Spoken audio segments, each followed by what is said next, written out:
Saudi Arabia ने खास तौर पे से ये मौका चुना है कि साहब अरबाइन के दौरान जो है ये अटैक किया गया। बस 7 अगस्त तक का इंतजार है। 7 अगस्त के बाद सऊदी को इसकी सजा भुगतनी होगी। खास तौर पे से इस टाइम जब ये अरबाइन वहाँ पे चल रहा है और ज़रा सी कोई सिक्योरिटी सिचुएशन अगर गड़बड़ाती है तो इसमें काफ़ी कैजुअलिटीज होने की चांसेस हैं। वो ईरान को भी ये मैसेज देना चाहते हैं कि भाई अगर आपकी प्रॉक्सी से हमारे ऊपर अटैक होता है तो हम इसका जवाब देंगे। सऊदी ने क्या ये गलती कर दी या फिर एक बड़ी प्लानिंग के तहत उसने ऐसा किया है, कर दिया है?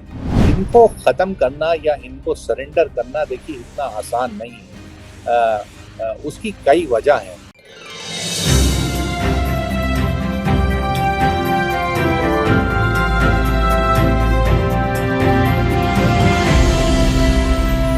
नमस्कार, अस्सलाम वालेकुम। लाइव हिंदुस्तान पर आप देख रहे हैं दीन दुनिया। मैं हूं इमरान खान और इस वीडियो को आप तक पहुंचाने में हमारा सहयोग किया है KR मंगलम यूनिवर्सिटी ने।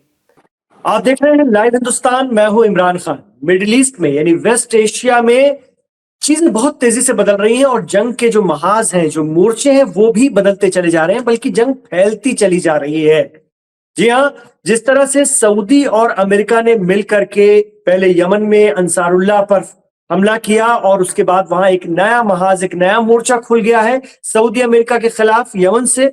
और दूसरी तरफ इराक में भी जो ईरान हिमायती रेजिस्टेंस कहा जाता है, ईरान हिमायती जो फोर्सेज है जिसमें हजदुश शाबी या पॉपुलर मोबिलाइजेशन फोर्स प्रमुख है, उनके ठिकानों पर भी हमले किए गए हैं। और उन्होंने भी अब धमकी दे दी है कि बस 7 अगस्त तक का इंतजार है। 7 अगस्त के बाद सऊदी को इसकी सजा भुगतनी होगी। और उनका कहना है कि साफ तौर पर अरबईन अभी इस वक्त चल रही है, इसलिए हम रुके हुए हैं।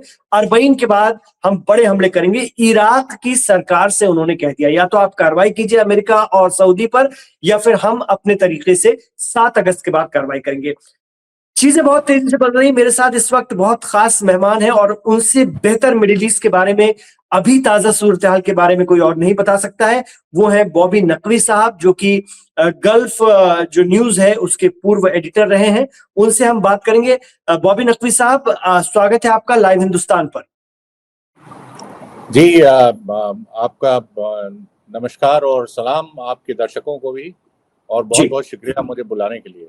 जी, मैं आपसे ही समझना चाहूंगा, क्या कुछ ये चल रहा है? ये तो कई और मोर्चे खुल रहे हैं। ये किस तरफ बढ़ेगी जंग? क्या आगे आने वाले दिनों में कुछ और भीषण हमें वेस्ट एशिया में, मिडिल ईस्ट में देखने को मिलेगा? जी, जैसा कि आपने अपने ओपनिंग रिमार्क्स में कहा, देखिए बहुत ही कॉम्प्लिकेटेड सिचुएशन होती जा रही है, बहुत अनप्रिडिक्टेबल है। इसमें नए नए फ्रंट खुल रहे हैं, नई नई चीज़ें सामने आ रही हैं और एक साथ काफ़ी चीज़ें हो रही हैं।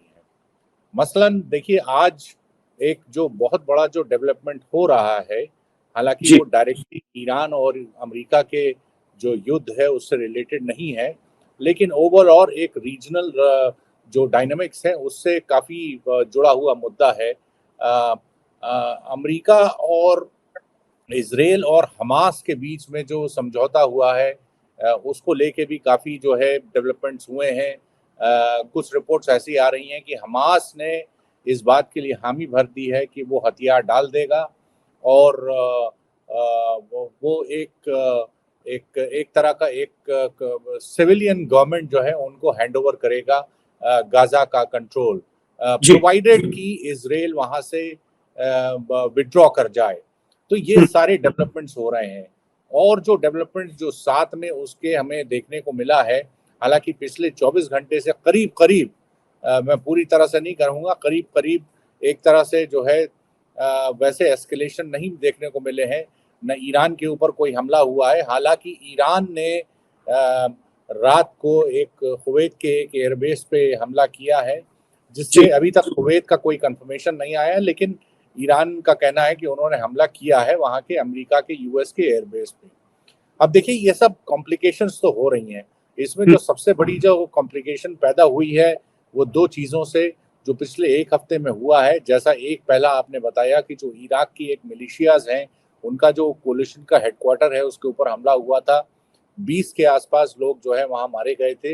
ये एक बड़ा कॉम्प्लिकेटेड इशू है, क्योंकि ख़ास तौर पे से इस टाइम जब ये अरबाइन वहाँ पे चल रहा है और जरा सी कोई सिक्योरिटी सिचुएशन अगर गड़बड़ाती है तो इसमें काफी कैजुअलिटीज होने की चांसेस हैं। तो ये एक मेजर एक तरह से एस्केलेशन है। दूसरा कॉम्प्लिकेशन ये है कि सऊदी अरेबिया और अमेरिका का एक साथ इस पे हमला करना।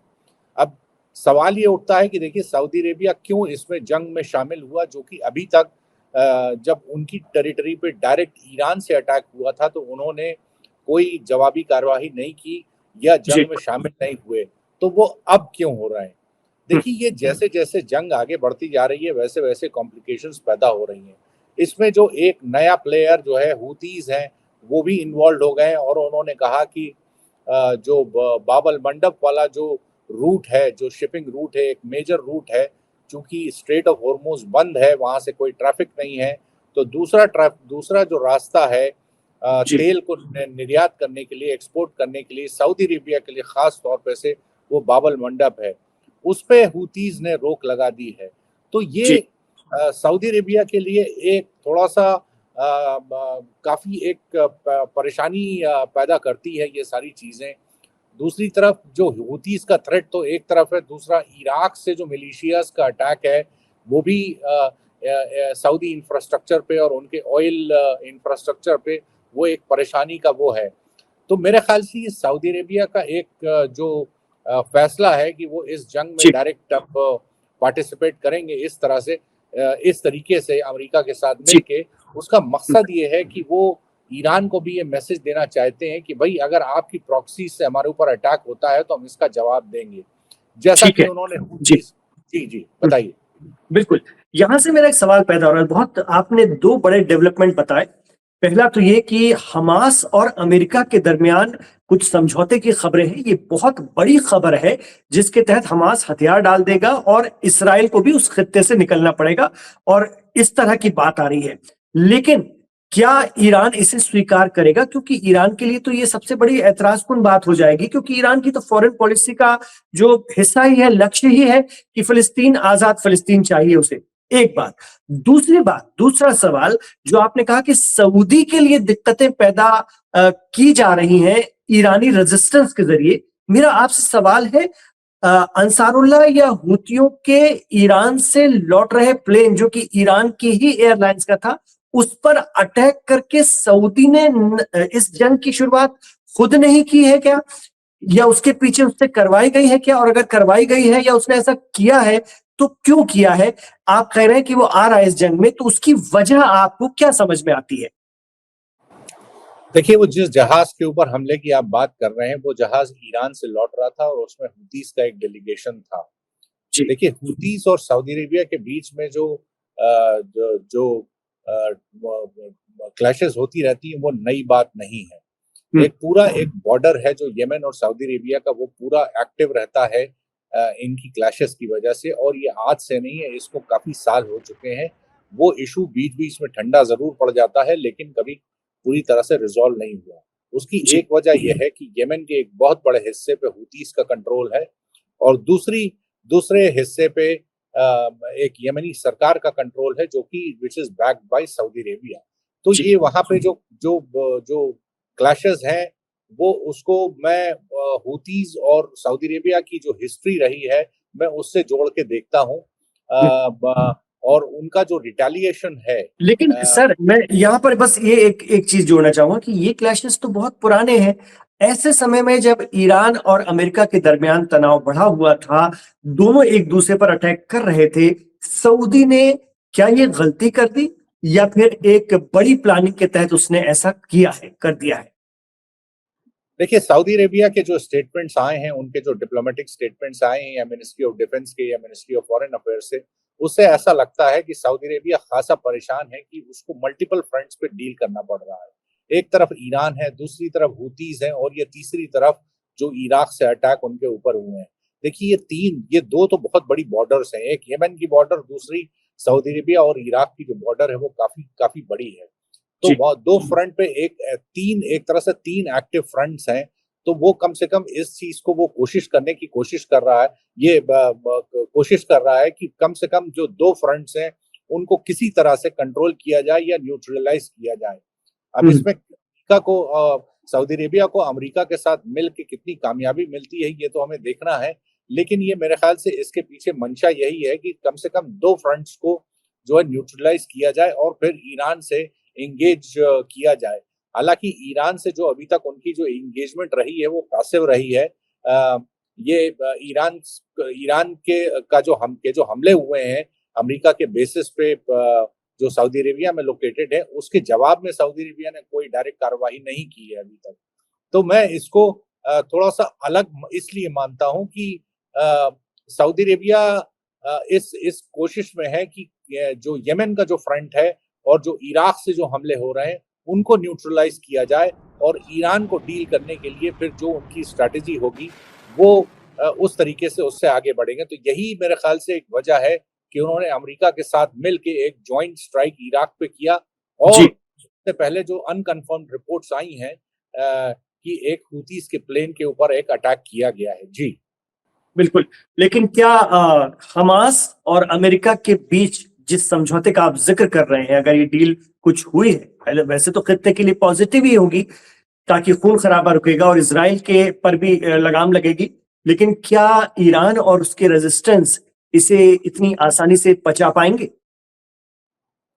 देखिए, इसमें मेरे ख्याल से ईरान जो है अभी वेट एंड वॉच की एक थोड़ा सा अप्रोच जो है अडॉप्ट करेगा। उसकी वजह ये है कि ये जो जो अग्रीमेंट हुआ है हमास के बीच में और अमेरिका के और इजराइल ने अभी तक शायद दस्तखत नहीं किए हैं।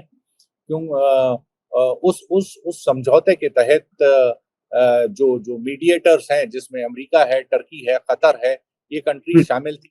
शायद एक मीटिंग भी अभी होने वाली है इसके इम्प्लीमेंटेशन के लिए। उस अग्रीमेंट के तहत हमास को डिसआर्म करना, अपने वेपन्स जो है वो सरेंडर करने हैं। गाजा का कंट्रोल जो है एक तरह की एक नेशनल एक अथॉरिटी को हैंडओवर करना है वहां पे फिलिस्तीन की, और उसके बाद फिर पूरी तरह से सरेंडर करना है। अब इसमें इजराइल के लिए जो जो सबसे बड़ी बात है वो है गाजा से कंप्लीट विड्रॉल। अब ये देखना है कि जो विड्रॉल होगा वो टाइम जो जो जैसा कि उस अग्रीमेंट में लिखा गया है कि भाई इतने ऐसे इस टाइम पे हो जाना चाहिए, ये देखना है कि नेतान्याहू कितने एक्टिवली इस एग्रीमेंट को इम्प्लीमेंट करते हैं। हालांकि उनको बहुत मुश्किल होगा कि ट्रम्प के किए हुए इस एग्रीमेंट को वो वायलेट करें या उसमें कोई डिले करें, लेकिन अभी तक कोई ऐसा ऑफिशियल स्टेटमेंट या अनाउंसमेंट नहीं आया है कि वो पूरी तरह से गाजा से विड्रॉ करेंगे। तो देखिए, ईरान भी इसी तरह इसको वेट एंड वॉच रख के देखेगा कि करके देखेगा कि इसमें हमास और इजराइल दोनों जो है, दोनों साइड कैसे इसको इम्प्लीमेंट करते हैं। और अगर इम्प्लीमेंटेशन हो जाता है तो ये एक बहुत ही मेजर स्टेप होगा मेरे ख्याल से गाजा में पीस के लिए। अगर किसी एक जो सिविलियन गवर्नमेंट को वहां पे गाजा का कंट्रोल दे दिया जाता है और दूसरा वहां से इजराइल जो है पूरी तरह से विड्रॉ करके गाजा की टेरिटरी से बाहर चला जाता है। जी बिल्कुल। ये जो आप जिक्र कर रहे हैं सर, ये बहुत आदर्श परिस्थिति की बात कर रहे हैं, क्योंकि यही प्लान तो बहुत दिनों से फॉलो करवाने की कोशिश हो रही है, लेकिन इसराइल मानता नहीं, जिसके कारण हमास किसी डिसीजन पर नहीं पहुंच पा रहा है। क्योंकि जो हूती अंसारुल्लाह के चीफ हैं अब्दुल मलिक बदरुद्दीन अल हूती, उनका आज ही बयान आया है जिसे ईरान के टेलीविजन चैनल्स ने भी शेयर किया, जारी किया है।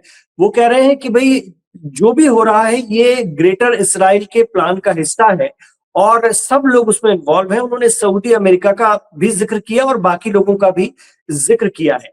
तो अगर हमास और अमेरिका का कोई समझौता हो रहा है, अच्छी बात है, मगर इजराइल वहां से विड्रॉ नहीं करता तो उस समझौते का कोई मतलब नहीं निकलेगा। या इजराइल मतलब इतनी आसानी से इस बात को मानेगा, जो आप खुद कह रहे हैं कि ये बड़ा अहम बात है कि वो मानता है कि नहीं। और इधर जिस तरह से अमेरिका और सऊदी ने मिलकर इराक और यमन पर हमले शुरू किए, वो भी वो कह रहे हैं कि इसराइल के फेवर में ही और उसके ग्रेटर इसराइल प्लान का हिस्सा, मतलब सब मिल गए हैं ग्रेटर इसराइल को बनाने के लिए। देखिए, अब देखिए इस तरह की जो बातें हैं, एप्रीहेंशंस हैं, ये अपनी जगह सही हैं, क्योंकि इजराइल से जो स्टेटमेंट्स आते हैं, खास तौर पे से जो उनके जो राइट विंग जो पॉलिटिशियंस हैं, वो हमेशा ग्रेटर इजराइल की बात करते हैं। हमेशा वो ये चाहते हैं कि गाजा के ऊपर पूरा तरह से कब्जा किया जाए, और इसकी एक तरह से जिम्मेदारी डोनाल्ड ट्रम्प साहब के ऊपर भी बैठती है, क्योंकि उन्होंने ही एक गाजा को एक प्रॉपर्टी की तरह देखा है।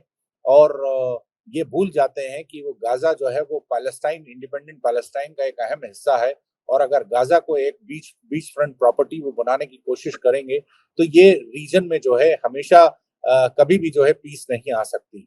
तो ये जो पहल जो अभी इस वक्त है, उसके तहत जो स्टेप्स लेने हैं दोनों पार्टीज को, यानी हमास और इजराइल, दोनों अगर पार्टीज अपने अपने कमिटमेंट पे कायम रहती हैं तो जाहिर बात है कि इसमें गाजा को फायदा पहुंचेगा।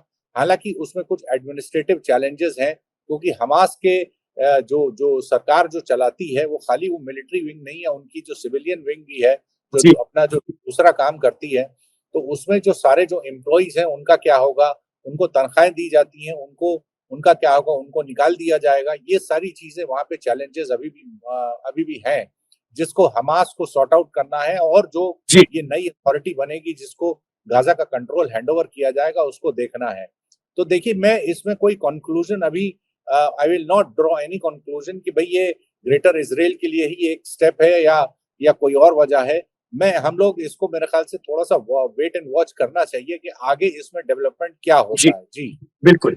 एक बार मैं फिर इराक की तरफ आता हूँ। 7 तारीख तक का इंतबाह है और 7 तारीख तक की चेतावनी है, और डेडलाइन भी दे दी गई है कि अगर इराक की हुकूमत ने हस्दुश-शाबी पर जो हमले हुए हैं उसके खिलाफ कार्रवाई नहीं की, और ये भी कहा जाता है कि इराक में हिजबुल्लाह के भी बहुत बड़े पैमाने पर लड़ाके मौजूद हैं, जो कि बशर अल-असद की हुकूमत जाने के बाद सीरिया से इधर इराक आ गए हैं, वो लेबनान नहीं गए। तो एक 1.5 लाख की बड़ी फौज मौजूद है जो ईरान हिमायती है।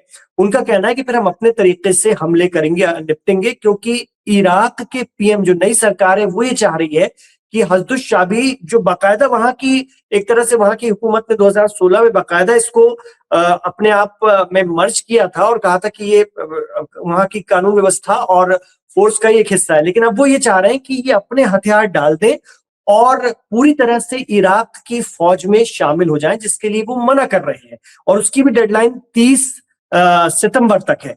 ऐसी स्थिति में आपको क्या लगता है, वहां पर ईरान हिमायती ये संगठन बड़ा बवाल कर देंगे और ये जंग जो है ईरान से इराक तक और फैलेगी?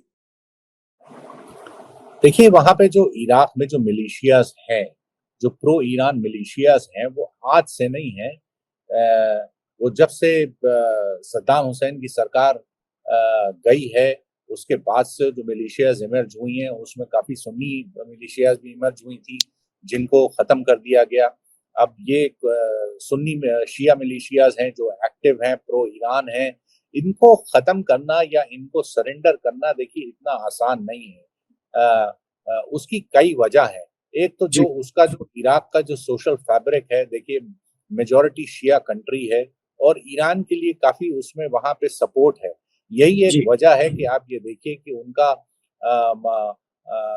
जो सुप्रीम लीडर का जो जनाजा है वो इराक भी ले जाया गया था, और उसको उसी एहतराम के साथ में, जिस एहतराम के साथ वो ईरान में शहरों में ले जाया गया, उसी तरीके से उसको पब्लिक का रिस्पॉन्स मिला था।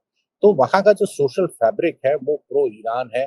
उसकी वजह रिलीजन है, उसकी वजह जो जो शिया कहना चाहिए इकोसिस्टम की जो जो जो इंस्टीट्यूशंस है वो क्लोजली लिंक्ड है। ये बात इराक की गवर्नमेंट को भी मालूम है, और ये बात अमेरिका और दूसरी जो रीजन की कंट्रीज हैं उनको भी मालूम है।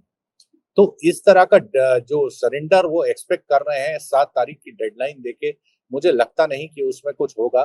इसमें देखिए सही जो अप्रोच वो ये होगी कि वो ये कुछ कंट्रीज जो हैं, जो मेन मुद्दे पे जो फोकस करने के बजाय वो इधर उधर भाग रहे हैं। भाई मेन मुद्दा तो ईरान है, आप जी ईरान से बात कीजिए, ईरान से एंगेज करिए।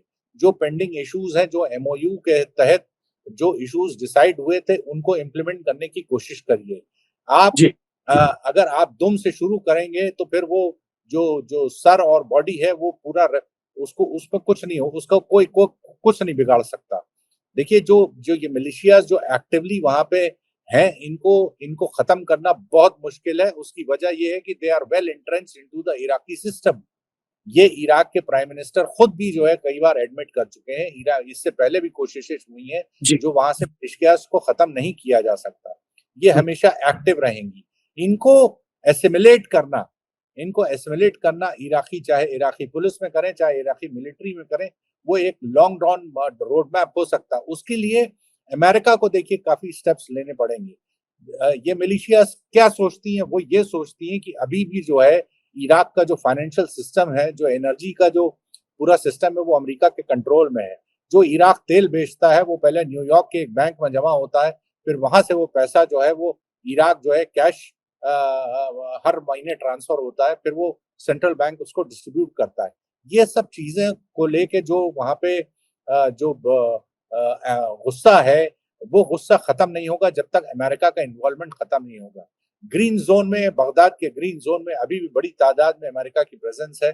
क्यों आपको प्रेजेंस चाहिए? अगर आपने सद्दाम हुसैन को हटा दिया, आप कहते हैं कि साहब एक सिविलियन गवर्नमेंट है, वो चला रही है इराक को, तो फिर आपकी प्रेजेंस की वहां पे क्या जरूरत है?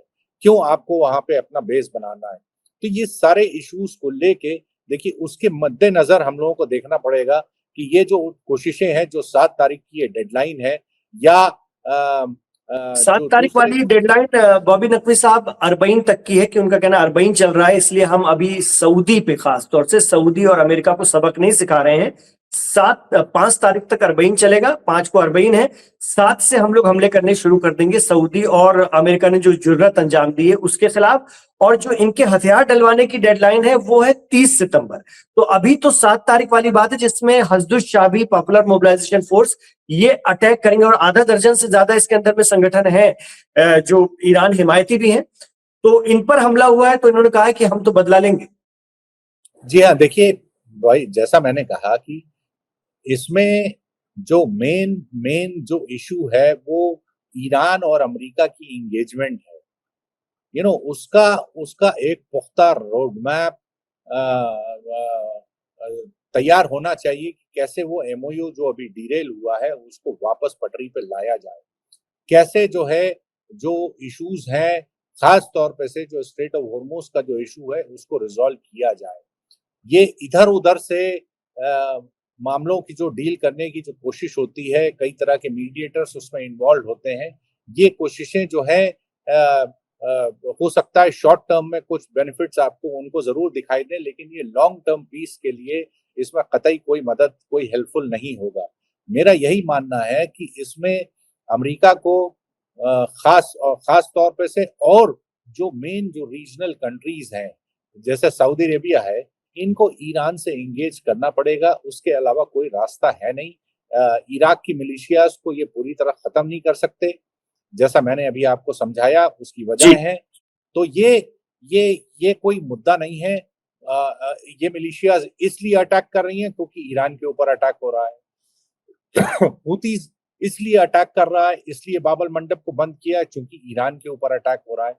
तो मसला आपको ईरान का हल करना है, सबसे पहले वो हल करना है। उसके बाद अगर ईरान के साथ आपका जो है मामला हल हो जाता है, तो फिर ये हूतीज हुए और ये जो इराक की मिलिशियाज हुई, हिजबुल्लाह हुए, ये सारे मैटर्स जो हैं अपने आप धीरे धीरे रिजॉल्व हो जाएंगे। जी बिल्कुल, लेकिन चीजें तो इससे बिल्कुल विपरीत दिख रही हैं, इसके बरखिलाफ दिख रही हैं। अगर हम सीधे लफ्जों में कहें, जो कि अब मीडिया कहने लगा है या जिस पर बात हो रही है, ये हो रही है कि भाई सऊदी जब इन्वॉल्व हुआ है तो सीधे सीधे ये रीजन में अमेरिका की कोशिश है कि एक शिया सुन्नी जो है एक महाज बन जाए, और जब तक वो नहीं बनेगा तो प्रॉपर जंग मजबूती से आगे बढ़ेगी नहीं। तो ईरान के खिलाफ अगर सऊदी जैसा बड़ा देश आ गया है उस खित्ते का, तो फिर और भी आ जाएंगे, यूएई भी आ जाएगा, कतर, बहरीन, कुवैत, ये भी आ ही जाएंगे, या ये तो वैसे ही ईरान इन पर आक्रामक है, खासतौर से कुवैत और बहरीन पर। तो ये उस तरह का महाज बनाने की कोशिश हो रही है कि एक तरह से अमेरिका का ये है कि कोशिश जिस तरह से लग रही है, और अब चर्चा भी होने लगी, क्योंकि इराक में जिस तरह से ईरान समर्थित, और खास तौर से आप लोग इस तरह से इसको देख रहे हैं, चूंकि अरबईन जैसा बहुत बड़ा आयोजन चल रहा था और चल रहा है, जिसमें कि करोड़ों लोग दुनिया भर से पहुंचते हैं, वहां पर इस तरह से हमला करना, जबकि इमाम खामनेई को लेकर वहां पर एक अलग एक जज्बा है। ऐसे समय में सऊदी के साथ मिलकर अमेरिका का हमला करना, सऊदी का इसमें इन्वॉल्वमेंट होना, तो ये शिया सुन्नी की तरफ भी ये चीजें जा रही हैं। और बहुत से मीडिया में देख रहा था जो इस तरह के लफ्जों का इस्तेमाल करने लगे कि शिया मिलिशिया अब बदला लेगी। आपने भी इस तरह के अल्फाज का इस्तेमाल किया, जबकि मैं उससे खैर बच रहा था, मैं ईरानी रेजिस्टेंस को कह रहा था। तो हम इसको कैसे देखें? देखिए ये मुझे नहीं लगता कि सऊदी अरेबिया जो है ये इराक में जो मिलिशियाज हैं उनको शिया सुन्नी के प्रिज्म से देखता है, पहली बात। देखिए, सऊदी अरेबिया का एक अप्रोच जो है हमेशा से इराक के बारे में खास तौर पे से थोड़ा सा अलग रही है। उनका ये मानना है कि इराक जो है एक अरब कंट्री है, ठीक है, एक अरब कंट्री है, उसमें कई सेक्ट्स हैं, उसमें कुर्दिश भी हैं, उसमें शिया भी हैं, सुन्नी भी हैं, ड्रूज भी हैं और कई वो हैं, कुल मिला के लेकिन वो एक अरब कंट्री है। अब रही बात ये मिलिशियाज की, देखिए ये मिलिशियाज ने सऊदी के जो इंस्टॉलेशन है उनके ऊपर अटैक किया, तो अमेरिका और सऊदी अरेबिया ने मिलकर उस पर जवाबी कार्रवाई की। ये इसको आई एम श्योर कि ये जो उनका जो पब्लिक जो पोस्चरिंग होती है या जो ये अटैक हुआ है और उसके बाद जो स्टेटमेंट्स इशू किए हैं, इसके अलावा मेरे ख्याल से जो उनकी डिप्लोमेटिक जो मैसेजिंग होती है बिहाइंड द सीन्स ईरान के साथ जरूर हुई होगी और उन्होंने कोई ना कोई जो है किसी न किसी लेवल पे ये जरूर कन्वे किया होगा कि भाई ये एक्टिविटीज ये जॉइंट अटैक क्यों किया गया है। तो ये इतना सीधा जो है ये शिया सुन्नी वाला मामला मुझे दिखाई नहीं देता। देखिए अब कुवैत पे जो लगातार अटैक कर रहा है, कुवैत में अच्छी खासी एक तादाद है शियास की। ईरान जो उस पर अटैक कर रहा है, बहरीन तो आपको मालूम है कि मेजोरिटी शिया कंट्री है, हालांकि it's rule by the Sunni monarchy, लेकिन वहां पे भी काफी अटैक्स हो रहे हैं। वैसे ही जो है दूसरी जगह पे भी सऊदी अरेबिया में भी ईस्टर्न प्रोविंस में शिया पॉपुलेशन की एक शियाट्स की एक तादाद है। तो ये उस प्रिज्म से देखना मेरे ख्याल से ये सही नहीं होगा कि ये शिया वर्सेस सुन्नी हो रहा है। ये क्योंकि भारत में भी सर, भारत में भी कई मीडिया रिपोर्ट्स हमने देखी तो उनके टाइटल यही थे कि अरबईन के दौरान या अरबईन के ज़ायरीन पर सऊदी का अटैक, तो इसको लेकर के या इस तरह से प्रोजेक्ट करने की कोशिश की जा रही है। जो अटैक हुआ है वो ये मिलिशियाज का जो एक अलायंस है उसके हेडक्वार्टर पे हुआ है, वहां पे ये 20 लोग मारे गए हैं। ये कोई किसी रिलीजियस प्रोसेशन पे या एस्टेब्लिशमेंट पे अटैक नहीं था। तो ये मेरे ख्याल से इसका कहना सही नहीं होगा कि ये सऊदी अरेबिया ने खास तौर पे से ये मौका चुना है कि साहब अरबाइन के दौरान जो है ये अटैक किया गया। ये मेरे ख्याल से ये कहना सही नहीं होगा। और इस तरह की जो न्यूज रिपोर्ट्स होती हैं, या हालांकि मैंने न्यूज रिपोर्ट्स नहीं देखी है मेन स्ट्रीम मीडिया में जो कि ऐसा कोई इंडिकेट करें कि खास तौर पर ये मौका चुना गया है, मैंने अभी तक किसी भी मीडिया में, चाहे वो अरब मीडिया हो या इंटरनेशनल मीडिया, उसमें कोई ऐसी रिपोर्ट नहीं देखी है। हालांकि सोशल मीडिया पे बहुत से लोग इस तरह का नैरेटिव जो है पुश करने की कोशिश कर रहे हैं। बिल्कुल, मैं उन्हीं हवाले से बात कर रहा हूँ कि कुछ इस तरह के टाइटल या कुछ इस तरह के थंब या कुछ इस तरह की चीजें देखने में आई थी, जिसके बाद ये एक परसेप्शन बनाने की कोशिश की जा रही है।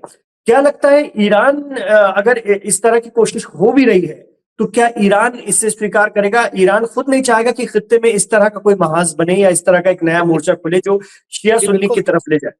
जी बिल्कुल, देखिए ये तो ईरान के लिए तो सबसे ज्यादा नुकसानदायक बात है ये नैरेटिव।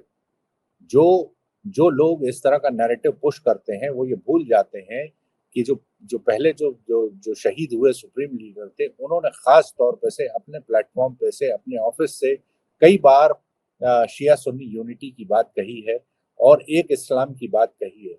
तो इस तरह का नैरेटिव जो पुश करते हैं उनको ये सोचना चाहिए कि इसमें ईरान का सबसे ज्यादा नुकसान होगा।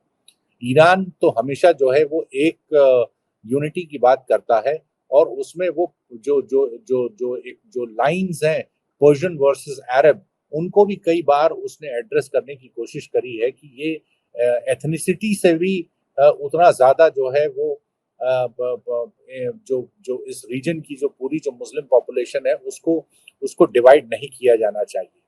हालांकि कुछ अरब कंट्रीज ये जरूर पुश करती हैं कि ईरान एक पर्शियन कंट्री है और हम लोग अरब हैं। खास तौर पर से इराक का रेफरेंस देके ये बात कही जाती है कि इराक के जो रिश्ते हैं वो ईरान से उतने गहरे नहीं होना चाहिए जितने कि उनकी अरब कंट्रीज से होना चाहिए, क्योंकि वो एक अरब कंट्री है। तो ये नैरेटिव जो है ये बहुत ही मेरे ख्याल से इसका कोई मतलब नहीं है। और ये जो एक सोशल मीडिया के एक हिस्से पे ये पुश किया जा रहा है, इससे ईरान को काफी नुकसान होगा। जी बिल्कुल।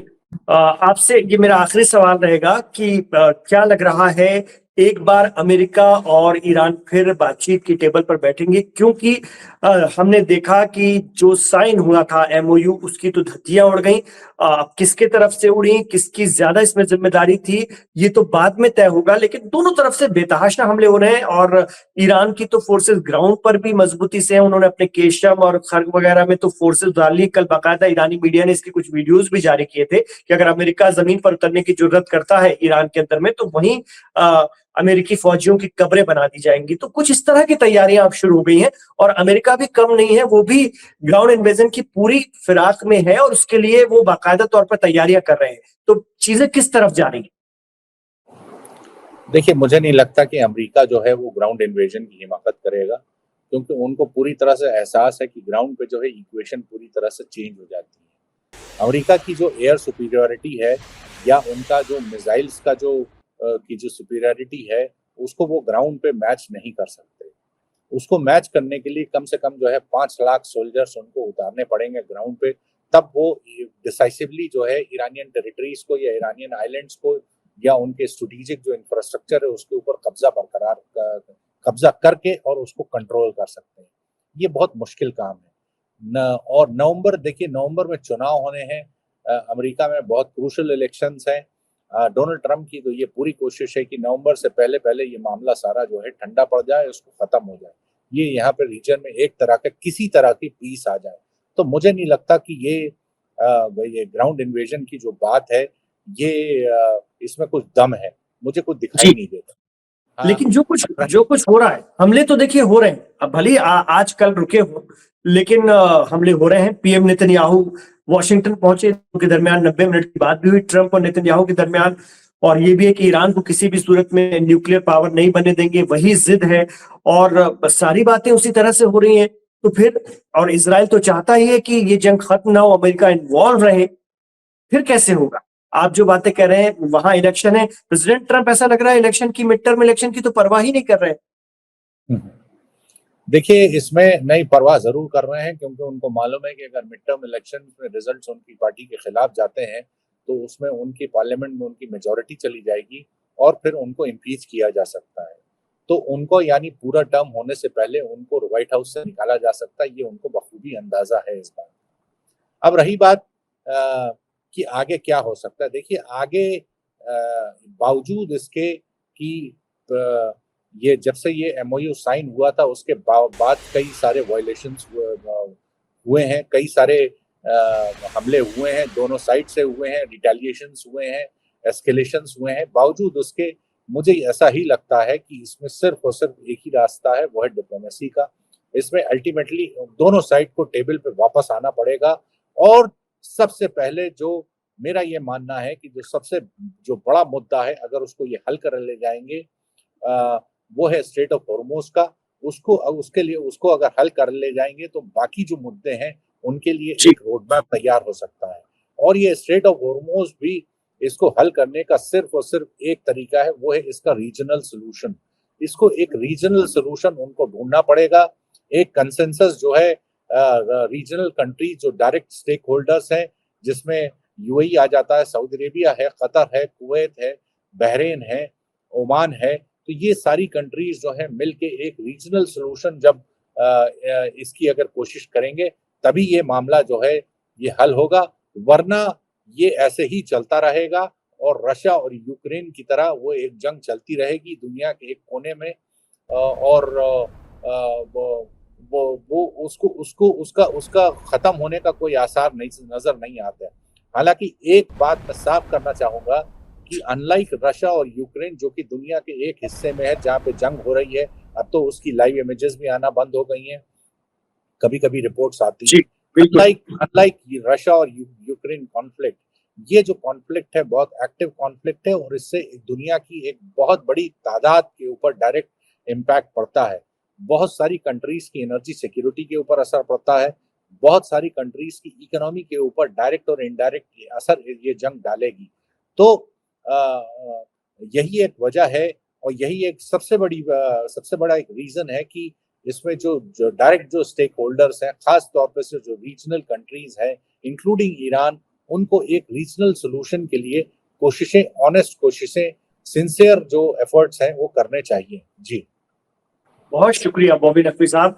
खित्ते की बहुत अंदरूनी बातें और जो उसका सही सोल्यूशन है या जो मुमकिन हो सकता है वो रखने के लिए, चूंकि आप उस खित्ते में लंबे वक्त तक रहे हैं, वहां पर रहकर जर्नलिज्म कर चुके हैं, अहम ओहदों पर रहे, तो आप उस चीज को बहुत बेहतर तरीके से समझते भी हैं और वहां के हालात को बहुत करीब से जानते भी हैं। बहुत बहुत शुक्रिया लाइव हिंदुस्तान से जुड़ने के लिए और अपनी गिराकत राय हमारे साथ शेयर करने के लिए, बांटने के लिए। शुक्रिया शुक्रिया शुक्रिया बहुत शुक्रिया। ये थे मिडिल ईस्ट एक्सपर्ट और गल्फ न्यूज के पूर्व एडिटर बॉबी नकवी साहब। तो कैसा लगा इनके साथ हमारी बातचीत का आपको ये अंदाज, हमें जरूर कमेंट बॉक्स पर बताइएगा। और बॉबी नकवी साहब से भी हमारी ये गुजारिश रहेगी कि वक्त वक्त पर हमारा मार्गदर्शन करते रहें, हमारे साथ यूं ही जुड़ते रहें और हमारे दर्शकों को अपनी राय से महसूस करते रहें। बहुत बहुत शुक्रिया। अब बने रहिए आप लाइव हिंदुस्तान के साथ। वीडियो को लाइक कीजिए, ज्यादा से ज्यादा अपने दोस्तों और रिश्तेदारों में व्हाट्सएप के जरिए शेयर भी करते रहिए।